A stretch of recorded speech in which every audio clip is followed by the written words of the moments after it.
What's going on, everyone? It's your favorite founder and host, Jerlisa Juju Fontaine. I'm a proud product manager turned digital media entrepreneur and community builder with a passion for all things business, innovation, productivity, and of course, digital health. I'm on a life mission to create a world where people can live healthier and financially fulfilling lives, all whilst doing the work that they love. So, how does this podcast fit into that? Step into the world of the Very Necessary Decisions podcast, where I interview industry experts, thought leaders, and change makers on the very necessary decisions that they had to make for the sake of their accelerated business and career growth. We take deep dives into their innovative strategies, business models, and more. And don't worry, we aren't sticklers on this side. We make these conversations informative, yet fun and chill. Take a listen.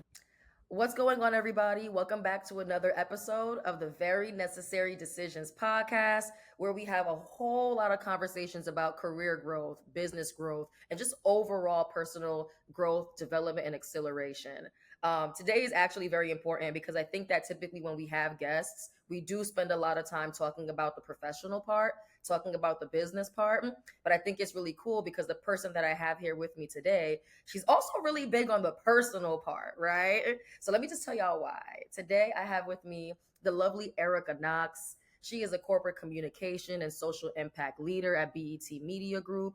She is also a transformational speaker. And if you have no idea what that is, you will find out very soon. And to be very frank, like Erica is honestly just someone who is an inspiration to our community. And that's the reason why she's here right now. Look at that beautiful smile. Look at the pink. Look at the flowers in the background to match.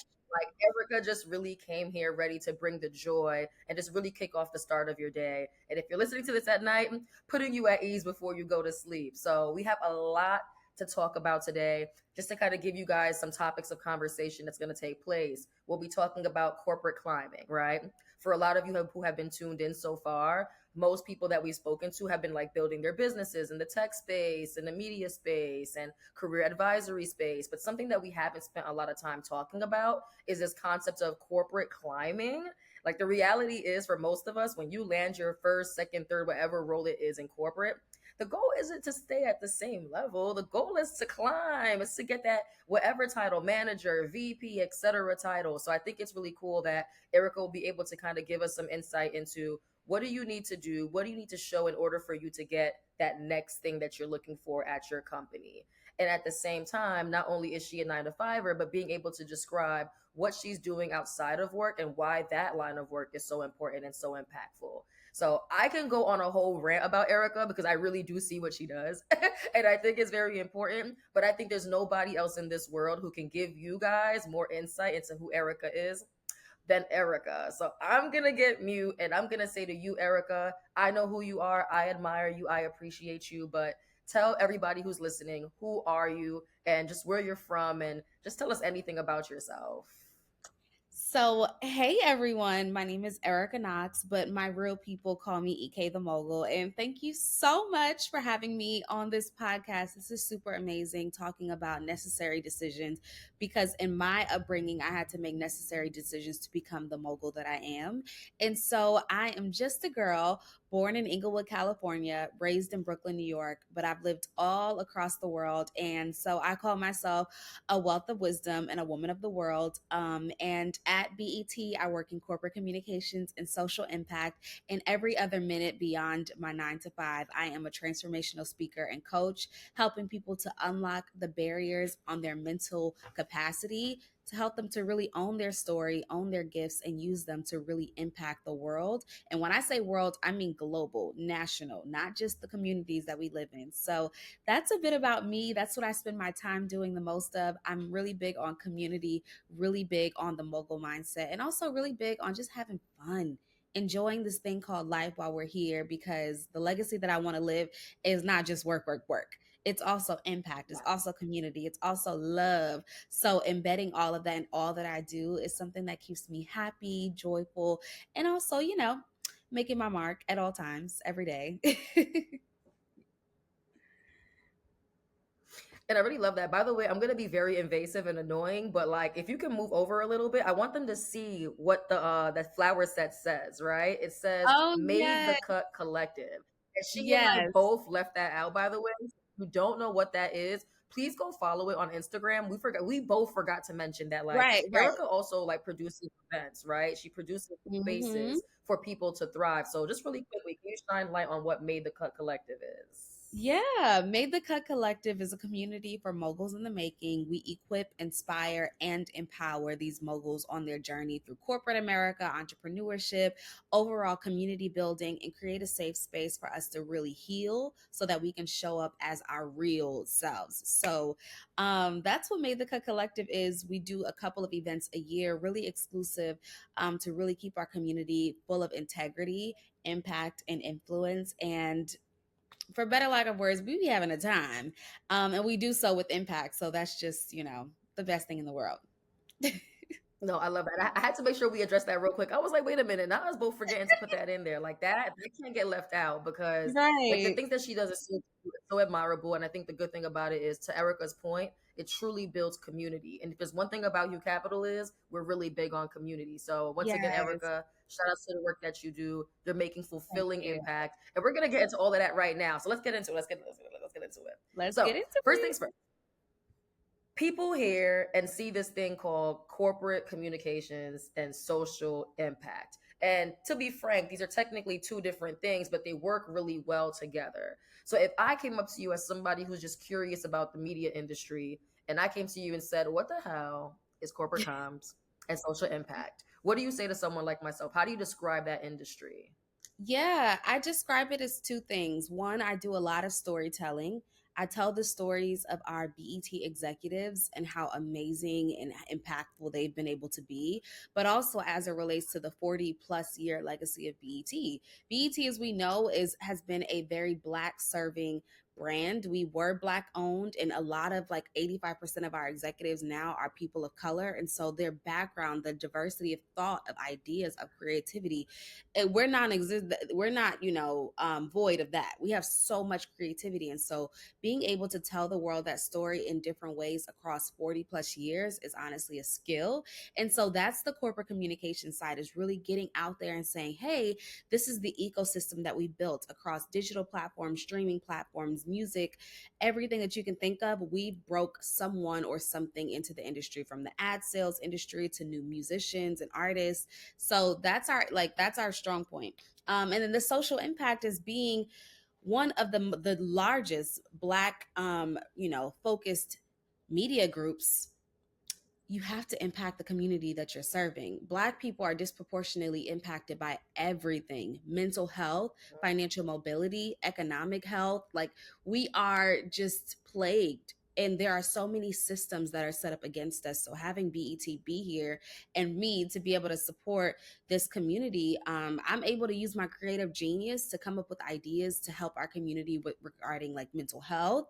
And that's super fun, and it's also super impactful, and you can see the tangible results. And so, in a nutshell, I do storytelling and social impact. That's what I call it. I tell the stories of our people and the impact that they're making, so people can stay inspired and also invoked to continue to create change. And then social impact, using our money, our likeness, our leverage to really get in the community and walk the talk and meet people in a way that no other company can. And so that's what I spend my days doing, is just showing up in those two spaces and merging them, so that not only are we doing the work, but we're telling the story and telling the story and doing the work, so that it Mhm. continues, so that, you continue to get support, you continue to get love, and you also continue to see where the gaps are so we can show up. Because if we don't talk about it, people don't know about it, and then they don't know how to ask for help. And we want to be a hub for help. So that's what it No, is. honestly, that was amazing. I'm so happy you said that too, right? Because even in light of social impact, right? I don't want to say it's a new thing. It's definitely not, but it's definitely been a growing industry within corporate for the past, like, let's say 5 to 10 years, whatever the number is, right? Hmm. And there's this debate about, is it truly the responsibility of a corporation to do good, right? Like, people typically say, when you create a business, you just found a problem. You said, I'm going to Right. solve that problem. And I'm going to solve that problem in a way that, yes, feeds, serves, whatever the case may be, my audience. But at the same time, I need to make a lot of money doing it. And that Yeah. seems to be the quote unquote core value of a business: serve your Hmm. customer, but make a lot of money. And in that Yeah. equation, you rarely ever hear somebody say the actual equation is serve customer, make a lot of money, and do good. But now we're Yeah. starting to hear that. So my question to you would be, as someone who's obviously working in this space, do you think it is the responsibility of every company, or at least every large company, to take on the responsibility of performing social impacts, performing social good, and why? Yeah, I think so. First of all, it's just right. It's just right to give back to a community that you are actively engaging with. Every person's marketing team, every person's social team, every person's influencer campaign is literally based around impacting the Black community in some way, impacting people of color. We're talking about Latinx, we're talking about Asian Pacific, we're talking about African people, like we're talking about the entire sphere. So if you have the opportunity and your core customer base is a demographic that is disproportionately impacted by something, whether it's your carbon footprint, it's only right. But then it's not only right, it's also lucrative. Like giving back and doing social Yeah. impact is also lucrative because people, and there are so many studies that say that people latch on to businesses and are more loyal to businesses that stand for something. And we saw that during the pandemic with the racial reckoning of George Floyd. And people are starting to hold these companies accountable that you can no longer just sell me hair care because my hair is a ritual. This process of taking care of my hair in the community, in the Black community, in the Latinx community, every community has their things, and every community has been disproportionately snatched away from being able to enjoy that thing because of capitalism. And we can take it there. But nonetheless, I think if you are targeting an audience, you should get to know them at their core and think beyond how you can serve them for their hair or their makeup or their clothes, and also think about how you can use the money that you're pulling from them to pour back into them, whether it's a grant or something that allows them to feel empowered by your business, but it's not responsible to take up space on this earth in people's pockets and not also in their lives. If we want to sell a product, you sell a lifestyle, which means that you have to really do your market research on who that person is and what would really be beneficial. The reason why we love our brands so much, some water brands, some hair care brands, even businesses that we shop with every day, is because we trust that when we close our eyes, they're not making us look like a fool for spending our money with them, you know? Mhm. And so we've become a little bit more intentional about that. I used to work for this huge pharmaceutical company, and in 2020, they realized that their core customer were people of color. But did they have anything Mm. set up internally to support their own people of color internally? No. And so you have people literally feeling suffocated, not able to use their voice, creativity, and likeness in their own company that is specifically serving our people. And that's just unacceptable. So not only is it the best thing to do, it's fun. It makes, working so hard fulfilling, but it's also lucrative. And like when you get into it and you get into the Mhm. numbers, if you show up for your customer with quality products and quality experiences and a core issue that is really, really, really impactful to them, you have a lifelong customer. And who doesn't want a lifelong customer, So that's just the business side of what I think about, in addition to like social Mhm. impact, and any pushback that I get around it, because people do say like, I'm selling my product and you are gonna buy it, and we will buy it, but not for too long. So you want to latch your customer, make them loyal to the lifestyle that you're selling, not just the product. That was a perfect answer, especially because I was just really waiting for you to make that point about like retention, right? That's the word. It's Yes. like you can get somebody to be a customer. You can get somebody to buy your product once and maybe twice and maybe three times. Mhm. But the reality is, as a brand, you really want a relationship with longevity when it comes to your customers. And I think that, to your Mhm. point, social impact, doing that line of work really does build that relationship, because as a customer, as a buyer, I can say I'm not just buying the product. I'm buying into a Yeah. brand that genuinely cares about the people that it serves. And to your point, overall, that's really connecting to their lifestyle, right? It's finding a way to Yeah. say, hey, listen, I want to integrate myself into your quote unquote everyday life. And not because you use the product every day. Maybe you do, maybe you don't. But the thought of being associated with this brand, the thought of being associated with this entity gives you pleasure. You want to tell people Yeah. that. You feel confident about the fact that you are using something that's contributing to something bigger than you, bigger than it. And that is a way Mhm. that you build a strong relationship with your customer, with your client, whoever it is. And that's the reason why I think that your line of work is so important, right? It's like it is corporate Yeah. communications, it is technically selling the company through storytelling, but it's not selling a faulty company, right? It's finding Right. a way to share what you guys are already doing or what you could do to better serve. And that's why I think your work is important. So that answer, chef's kiss, amazing, phenomenal. Now I want to kind of switch gears a little bit and talk about your actual trajectory, right? So I'm fortunate where I know Erica. I'm fortunate where I get to find out about her wins before y'all do. And the great thing is, like, she came into BET Media Group. She came in swinging. She was doing her work and not doing the bare minimum, but just doing an extravagant amount of work and impactful work. And where that has gotten her is a promotion. So I want to have a conversation about when you enter the world of corporate, right? When anybody enters the world of corporate, what should they be doing in their work for them to be seen to get that promotion? And just to give a disclaimer, right? The reason why I asked that question is sometimes people think that you get the job, you just do the work that your boss tells you to do, and that's going to get you the promotion. But usually there's a lot more that goes Yeah. into getting a promotion than that. So, Erica, tell us, how do people get promoted? What should they be doing? One, I think don't just work with your head down. I have done that so many times in terms of just working with my heads down and believing that people will see the results and the impact of what I'm doing. And that is not true. People have a million and one things to focus on. And so I want to give you 3 C's that I use in order to keep me grounded, because especially for those ambiverts or introverts who are not used to bragging on themselves, or those selfless people who are just used to doing the work and not taking credit because you're doing it from a kind heart. Honey, in corporate, you have to show up in a certain way strategically so that people see your value, recognize it, and then pay you and, give you the benefits accordingly. So, number one, you have to have the courage to take initiative on projects that probably aren't assigned to you, but are something that will allow you to show your strength.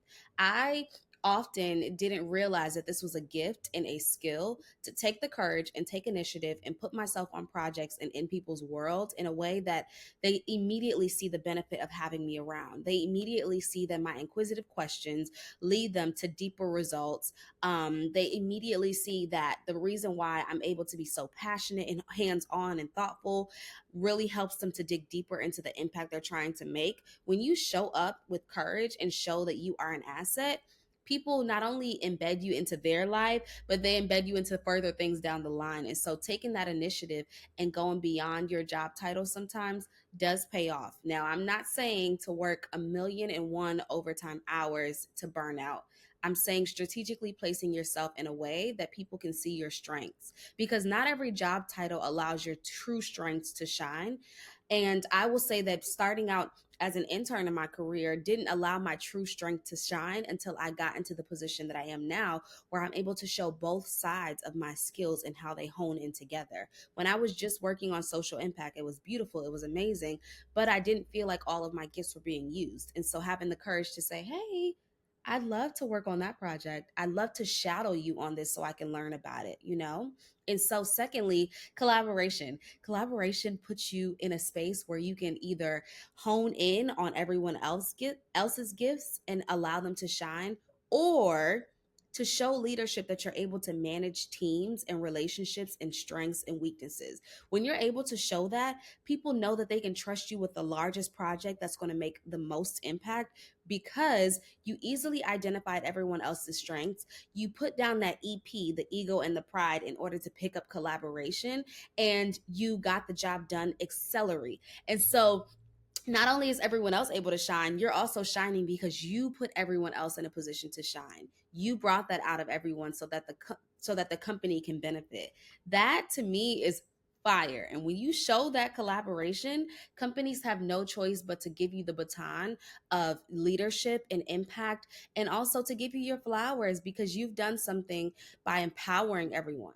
And it's something about, that competition mindset that I think has helped us. I mean, has caused us to dwindle on our corporate ladder career and climbing.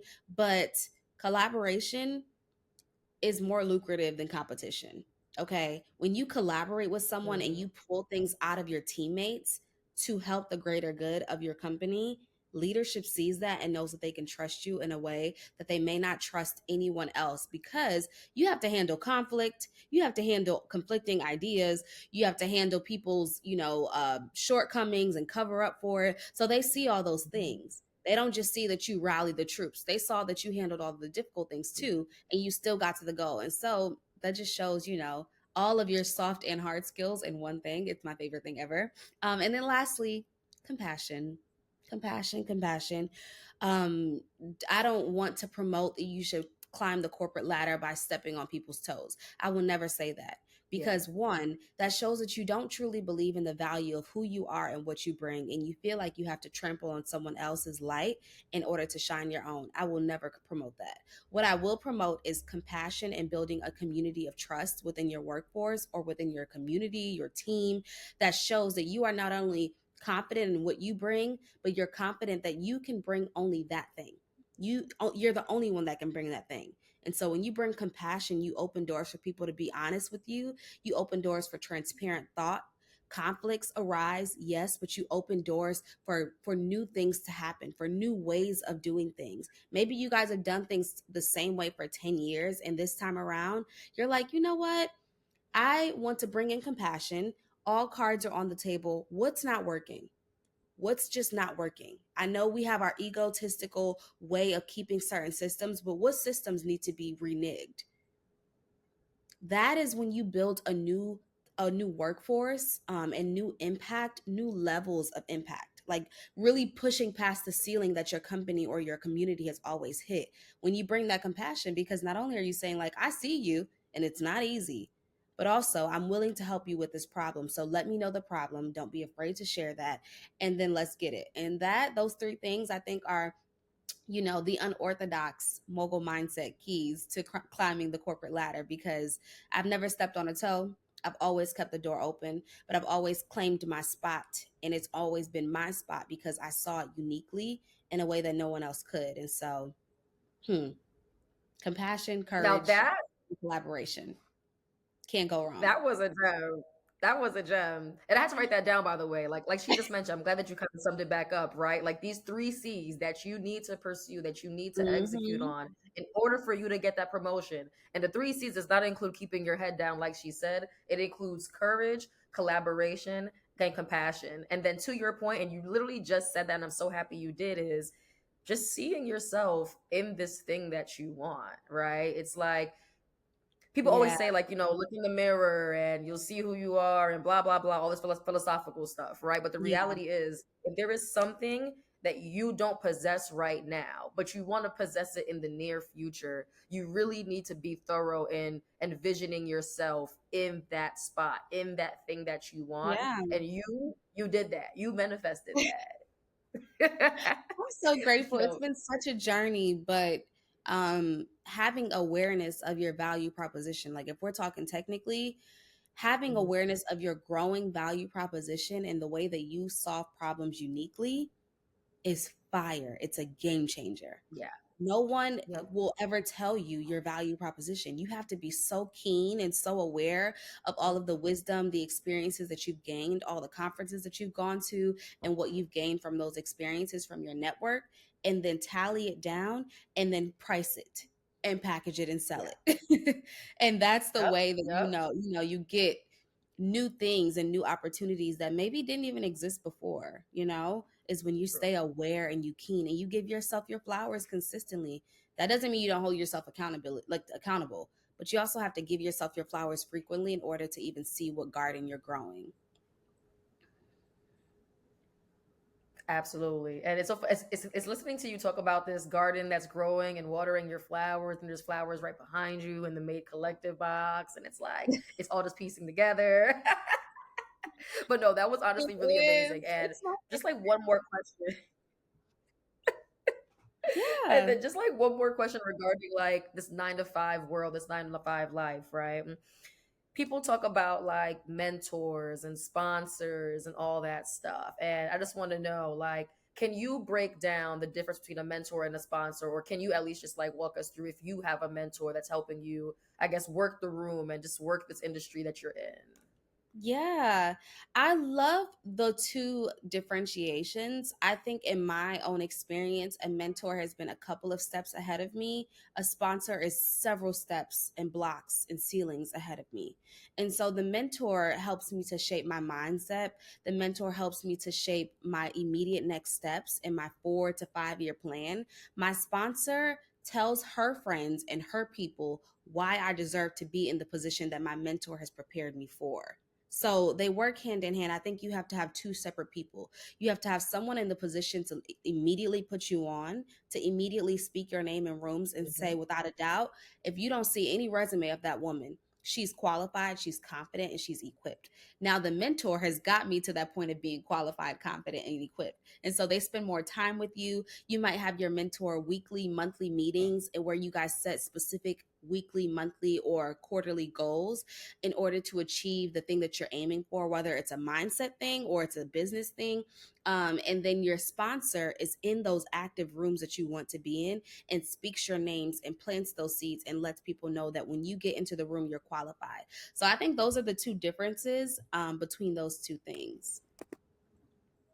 And I have several unknowing mentors and sponsors. They don't even know it. I don't currently have an official mentor or an official sponsor, but there have been people on my journey who I have admired and have taken notes from their journey, so that I don't make the same mistakes, and so that I also give myself what I deserve or go for what I deserve without feeling, too ambitious. Like, there's no such thing as too ambitious. I will be ambitious because I've seen people break ceilings that people thought they could never break. And so I'm going to just come ahead and do my due and break those ceilings as well.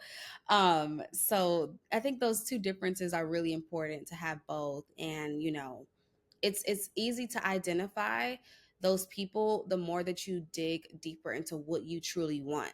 I think don't choose a mentor based on the flashiness of their social media. Choose a mentor based on the Mhm. characteristics that you want to embody the most.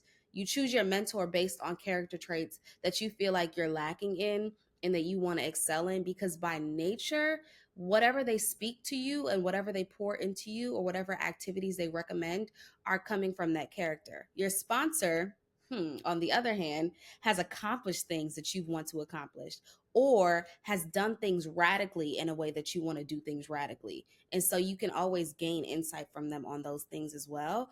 It's my most favorite thing in the world as I'm growing from being someone that is used to surviving to thriving, is knowing when to ask for help strategically and knowing that Yeah. you deserve the help. You deserve the support on your journey. You deserve people to speak your name in rooms and to help you skip a couple of lines because you deserve it and you've worked hard. And so don't let anyone tell you that you have to go to 10 steps when your sponsor can make it 1 to 2.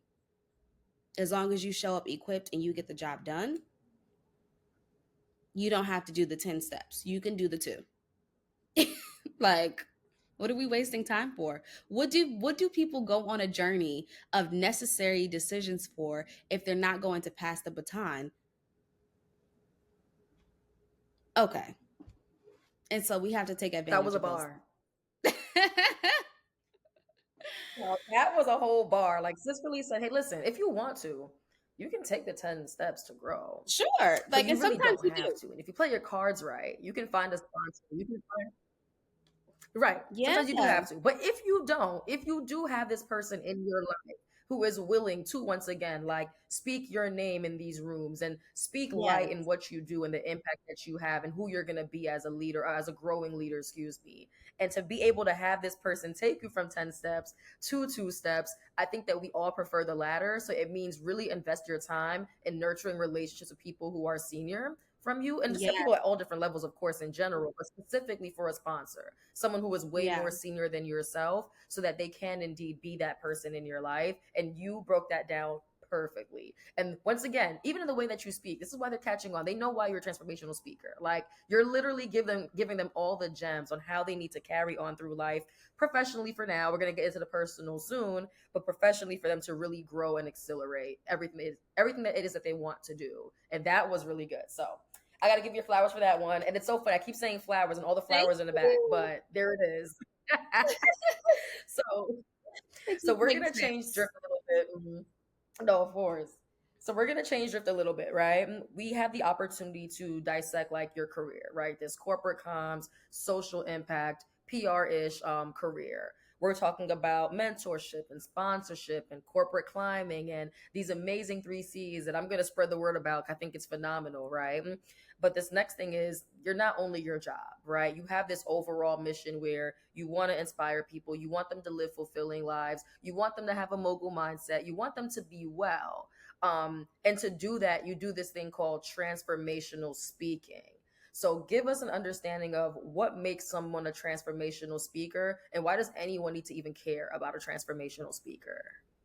Yeah, I think everyone needs a transformational speaker. You cannot be motivated just by energy and insight alone. You have to transform your mind and your lifestyle and your systems and your habits and your actions in order to create a life that is fulfilling, impactful, and life changing. I don't want to live an average life. My life will not be average. My life will be above average. It'll be ambitious. It'll be audacious. When I leave this earth, people will say that she got the best of this world authentically. And so, in terms of transformational speaking, it's the idea that I'm not only going to motivate you for the moment, I want to transform your mind so that you can create moments that you are motivated by.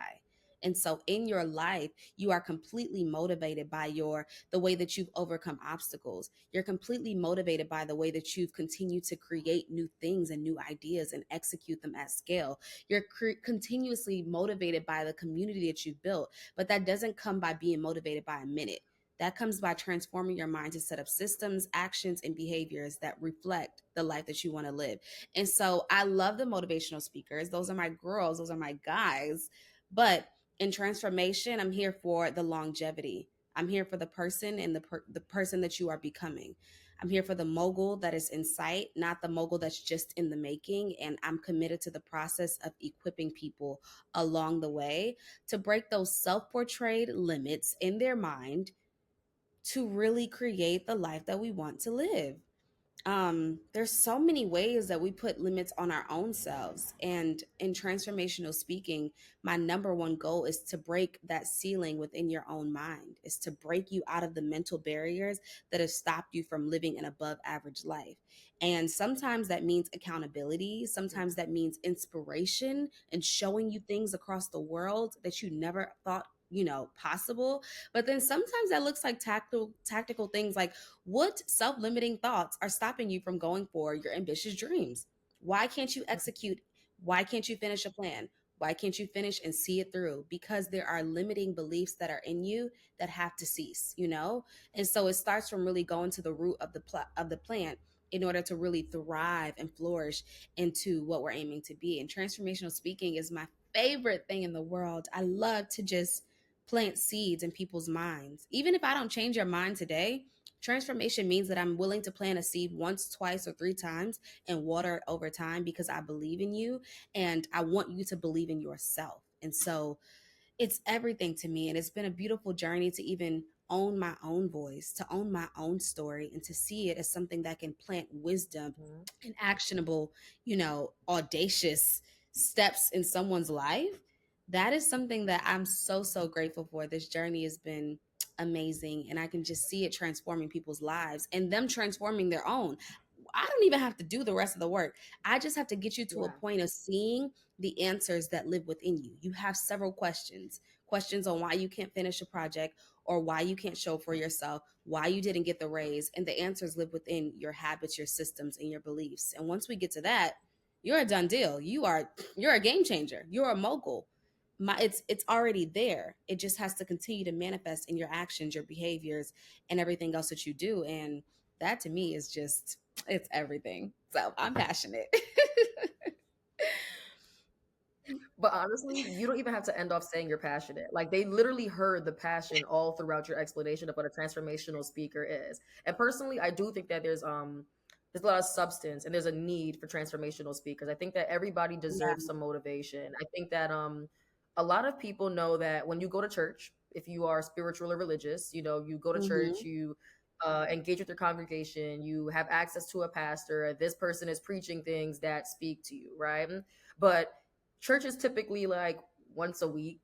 And a lot of Yeah. people don't always commit to going to church the way we're supposed to, right? So it's kind of like, in addition to your church ecosystem, your spiritual ecosystem, where else can you get light from, wisdom from, someone who's speaking positivity into you from? And in reality, that external thing from your church ecosystem can and will be your transformational speaker. And that's why I think that line of Yeah. work is so important.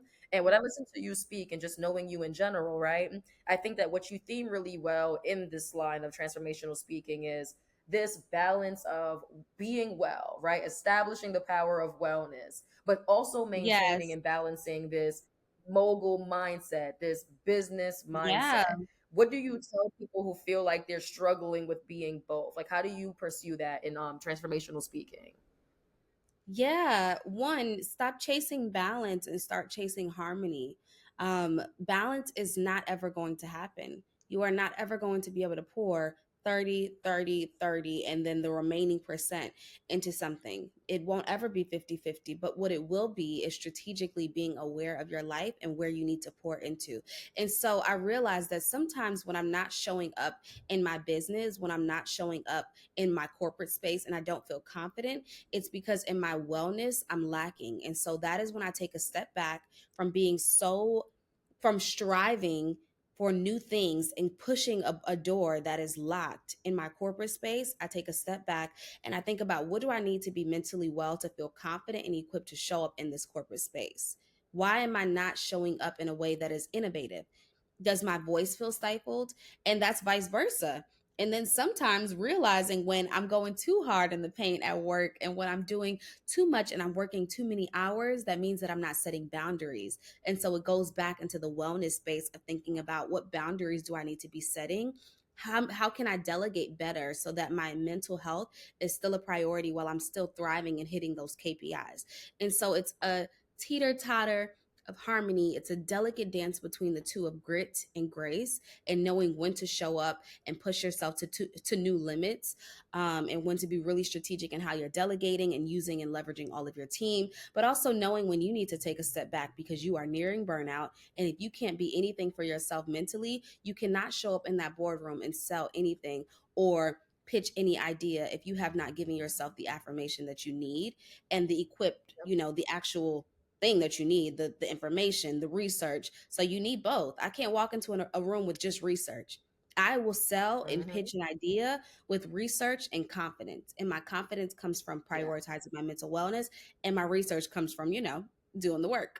So, you know, just find that balance in the delicate dance of both, and trust that if you feel like you're pouring more into your mental health in one season, that is probably what you need. But if you feel like you are pouring more into your job in one season and you are just pushing new limits and you're doing what you said you would do, you're being a woman of, or man of your word, and you're helping your teammates pull out new ideas, you're starting new partnerships, that's probably what you need in that season. And so the delicate balance is knowing when to have the grit and push yourself to new limits, and then when to take a step back and say, okay, my cup is now dry, time to refill it.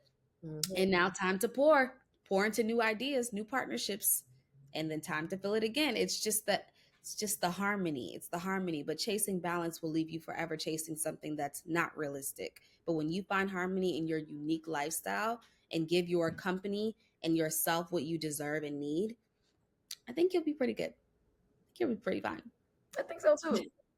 I think so. That was actually really phenomenal. And I'm so happy you mentioned that, right? Because I always believe in this thing, right? It's like, you can be all things, you can Oh, be everything. The issue is, you can't always be all those things at once, all right. the time. There are Exactly. going to be, as you mentioned, months, quarters, if you want to say seasons, right? Yeah. There will be moments in time that Yeah. call for you to be this thing that you love being or want to be. But Exactly. unfortunately, but I think fortunately, you're just not going to be it all at every single moment, and that should be okay. And I Yeah. feel like what you're saying to me aligns with me so much because I understand it that way, and I Yeah. think that's okay. I do think that the word balance is overhyped. Balance does not mean I'm going to be everything all at once. Balance to me means, or in your words, harmony to Yeah. me means understanding that I'm gonna be this thing during this time frame because that's what it's calling for. That's what it's Yeah, requesting yeah. or pulling out of Hmm. me, and that's okay. Yeah, yeah. When That's when okay. conflicts in my life arise, I ask myself, what would EK the mogul do? When I feel like I'm frustrated and I need to take a moment for my mental health, I say, what does Erica need?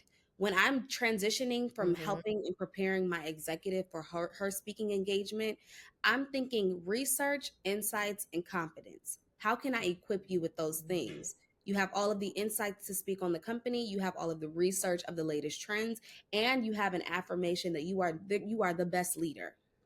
But when I think about Yep. putting the hat on for my own transformational speaker, I have to come with those same things. Now, the approach Yep. to those two things and taking off the hats is something I have to actively do. I can't show up in a room as a transformational speaker with the same hat as my corporate communications because I will live beneath who I'm supposed to be in that moment. I won't show up with the power that I need to be. I'll be so behind the scenes in my mind that I won't show up and Mm-hmm. captivate the room. So I have to take off that hat of being behind the scenes, come on the scene and give them what I need. And so allowing all of yourself to show up means that it comes up in different moments and it's different hats. And so see yourself as wearing different hats when you need to. And, I like alter egos. I have Erica Knox, which is my core government name. I have EK Yep. the Mogul, who pushes me to push myself further and think about the long game and what would the mogul do?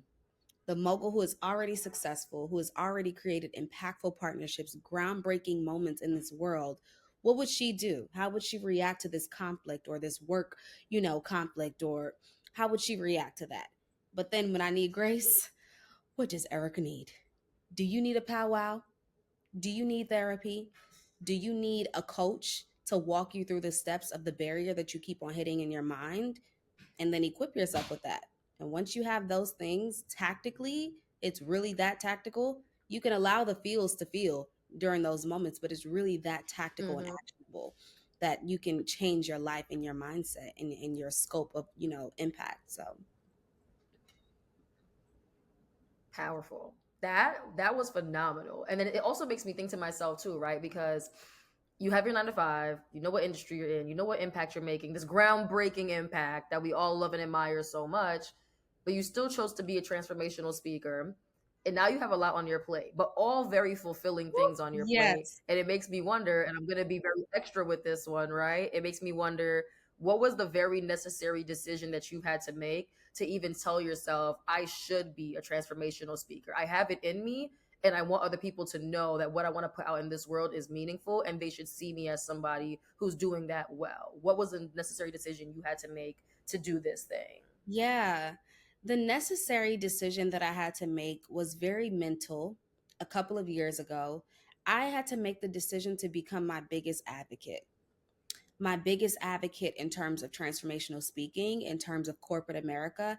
I had to say, I will no longer work in the shadows of my own light. If I have a light, if I have gifts, talents, skills, and value proposition, I will no longer be the last person to speak on it. And so, in deciding to become an advocate for myself first, because I'm already an advocate for so many, community is so big to me. Becoming an advocate for myself ensures that I show up in a way that doesn't allow me to live beneath my means, beneath my impact. Yeah. And that took audacity. It took shaking rooms. It took breaking, boundaries in my own mind. It means setting boundaries with people and not allowing people to speak to you in a way that, defines you, and deciding to create my own path. The path that I'm carving, I don't believe has been created before.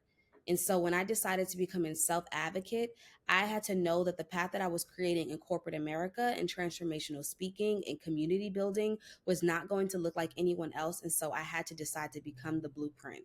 That very necessary decision has not only been the most lucrative thing in my life, whereas I'm chasing a dream to have my transformational speaking pay me more than my 9 to 5. That is my active goal in the moment. That is audacious. That's ambitious. Yep. And that takes self advocacy. That takes not only advocating for myself to others, but telling myself that I deserve the life that I'm going for, that I'm equipped to handle it and sustain it, and that I will do it by any means necessary, ethically, and with my community to get to where I'm going. And so becoming a self advocate is something that I would recommend to everyone. Deciding today that you will sit down and audit your life, audit your skills, your wisdom, your experiences, your shortcomings, and deciding to commit to bring every idea that you have to life by means of community, by means of expanding your resources, your reach, and truly not living beneath your means. If you are called to impact a team of 45 and you are only impacting 10, you are not self advocating and you are living beneath your means. And so push yourself, be ambitious, and be audacious. If people are not looking at you like you are crazy after a pitch, they're not looking at you like you are crazy after creating a new idea or being able to sustain this thing, then you are not living above your means. You should be doing things that challenge even yourself, that make yourself uncomfortable, because the only way I can advocate for myself is because I've sat with every shortcoming. I've sat with every mistake that I've made, and I've decided to pull out the lesson, the wisdom that I now have gained as a result of whatever mistake I made.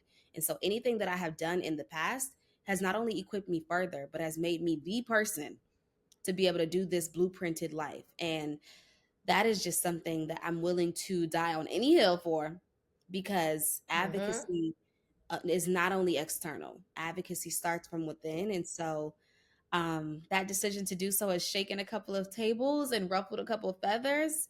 It's not always seen as, as glorified as it may seem right now in this interview, in this podcast. As a Black woman coming from very impoverished areas, but I'm committed to that. I have become a self advocate. Yeah. I can't stop it. I won't allow people to not see the value that I carry, so that I can help change their life and we can change each other's lives. Because it's not just about Mm-hmm. recognizing your own skills, it's about recognizing where you fall in the ecosystem of the world and how you're supposed to be showing up in the world in order to impact it. And if you are not living Yeah. above that mean, you're just taking up space here on earth, and we don't have time for that. We don't make necessary decisions and sacrifices just to take up space. We do it to take up space and Exactly. leave an impact and then create a space for someone else. That's the cycle. So push past the first one of just taking up space and then continue to create more spaces.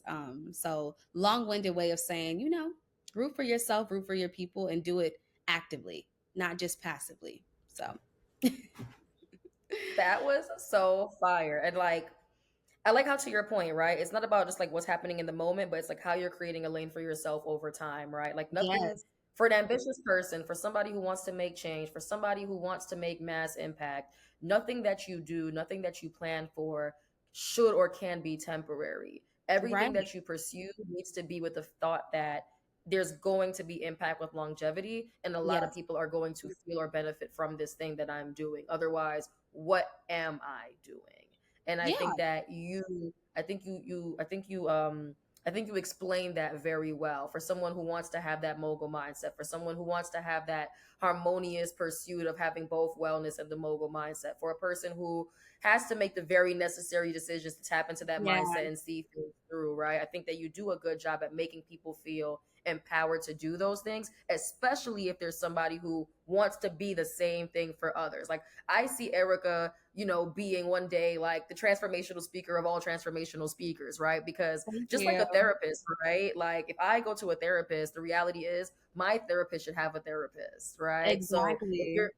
if there's other transformational speakers out there should also be someone that they're probably looking to, right? Who they feel inspired by, and it Yeah. also fuels them to keep doing what it is that they're doing. So I feel like, once Hmm. again, like the work that you do, the very necessary decisions that you've had to make all come together and just make so much sense. And it just actually makes me think of this question as we're getting towards the end of this interview. Like, you keep talking about all the work that you are doing and want to do for everybody around you. You talk about how you prepared yourself to be that person for them. But my question is, who's pouring into Erica Knox? Who's pouring into EK the Mogul? Do you feel supported by friends, family, and your community? Who's taking care of you other than yourself? Yeah. Oh my God. My community consists of my family. It consists of my friends. It's not easy being in a front facing, people facing career where you are constantly thinking of ways to leverage yourself for everyone. It's not Yeah. easy, and sometimes I can get caught up in carrying that cape of I'm doing it for everyone, and it doesn't matter if I'm burnt out as a result. And my community keeps me sane. They also are my biggest advocates in moments where I don't see my growth or I don't give myself enough credit. They give me the credit. And so when I think about my personal branding, it's only as a result of my community and my friends and my family, because I wouldn't even advocate for myself if they didn't advocate for me in my face and say, girl, Mm-hmm. you are not giving yourself enough credit. Your Mm-hmm. 100 is someone's like 3 million, like, Mm-hmm. so give yourself credit, give yourself grace. So they keep me so grounded. And then they also push me to new limits. I love that. I feel like my friends tell me what they can see from me, like what you just did just now Yeah. about the transformational speakers of all speakers. You need people that will see foresight. Like they're not living in Mm-hmm. today. They live in years. They live in 5 years. They live in that kind of sporadic thinking, and they take you there and they're like, this is what I see for your life. Do you dare to go after it? And I'm like, heck yes. Okay. Because sometimes you're just so busy doing the work that you don't even brand yourself, you don't give yourself credit, Yeah. and you don't think about the foresight. And so Yeah. they help me to stay grounded, but they also elevate me in ways that I couldn't even like have prayed or asked for. By giving me those tactical things that I should be doing. They're like, you should be partnering with bigger brands. You should be building bigger Mm-hmm. community. And by them doing that, I'm like, you know what? That's true. That's true. That takes a little bit more work and that takes a little bit more partnership. But what else am I Yeah. here for? Why else am I on this Yep. journey of growth if it's not to make a bigger, granular impact? And so they keep me so grounded and so activated, when I need to be. And I love that. You need people that'll pour into you. You need people that'll gas you up, that'll tell you all of your skills to your face, and that'll also say, hey, boo, you're living beneath your means. Yeah, we need bigger bags. We need bigger impact. So go for it and jump off the edge if you need to. I'm jumping with you. So I love that about my family and friends. And I'm always open to like even more and how people show up for me, because again, I'm always showing up for people, and I'm always grateful to just have people that are like, girl, stop. You are just Erica today. Mm-hmm. You're just E. Mm-hmm. You're not the mogul to me And right now. rightfully so. You're just E, and you need rest, or you need to be calm for once. You need someone to support you. You need someone on your team to assist. You need someone to read your mind. What's your love language? Is it acts of service? You need someone to write the proposal for you. And so Yeah. they really show up in so many different ways, and I couldn't have imagined the way that my community shows up for me. But it's super dope. It's super dope. It's dope and you deserve it, right? Like I think that's what it is. You have friends, you have family, you have community, and you just have this ecosystem of people who want to see you win. Me being one of them, like I said before, that's what I genuinely see for you, right? And I think it's true, right? Having people around you who can speak light into you, who can speak positivity into you. And it's not because you don't see it for yourself. You already Yeah. do, but sometimes you do need a little reminder, like, no, remind me. Like, No, tell me really. I'm great again. Cause sometimes Get my there be back. some days where it's like, okay, I know I'm great, but like am I that great? And it's like, yeah, you are, but you kind of want to hear somebody else tell you that.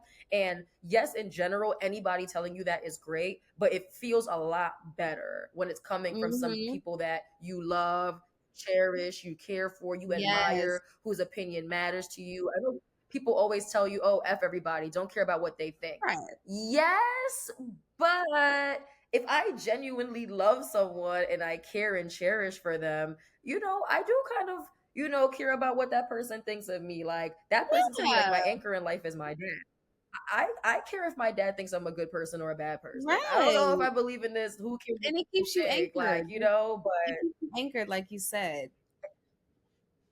absolutely. And we deserve that and we need that. So that's the Yeah. reason why I had to ask you that question. I think that other people should be able to pinpoint like who are those individuals or groups that are pouring into them as they're pouring into others, because we all deserve to have that. And Yeah. even in your answer, you actually got towards like one of my final questions, because I know you guys are enjoying this, but Erica has a life beyond the Very Necessary Decisions podcast, so we have to let her go very soon.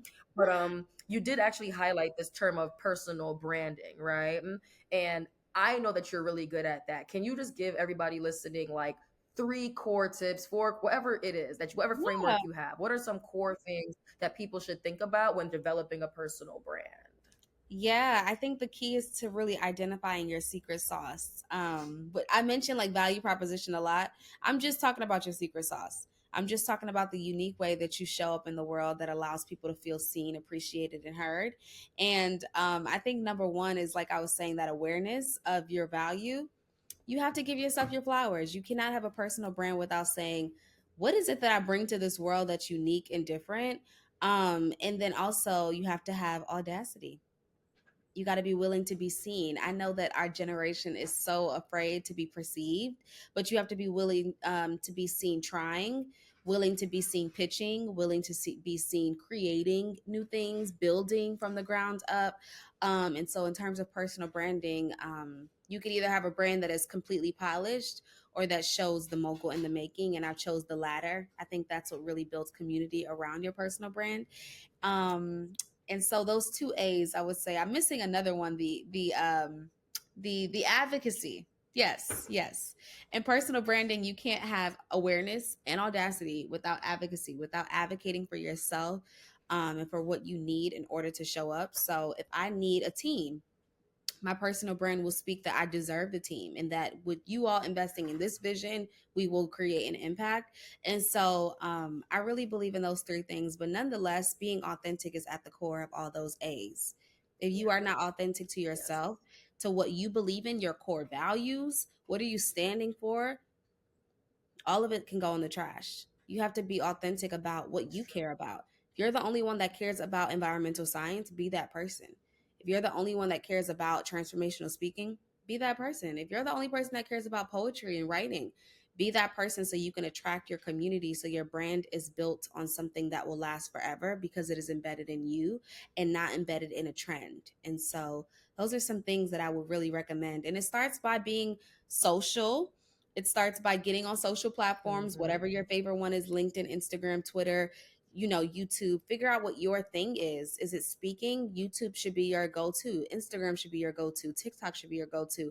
Is it writing? LinkedIn, you should be writing about trends and expressing yourself as an expert in the industry. On Twitter, you can also do the same thing a little bit. On Facebook, you can do the same. So, what's the way that you want to show up? I personally love speaking, as you can see. I love writing as well, but it takes more time and I don't have time. And so I opt in for Instagram and for TikTok and for YouTube because I can do something in my wheelhouse. I can personal brand myself authentically in my Yes. wheelhouse. I can advocate for myself. I can show awareness. I Mm-hmm. can show that I have the audacity and that I am who I am, all in my wheelhouse. And so it's really, really important to find the thing that works for you and then go for it and be consistent on that thing, even when people don't see the vision, because your personal brand is personal. It's very personal. It's you. And Yep. like you you create the rules. No one can tell you how to run your personal brand beyond those 4 A's that I shared.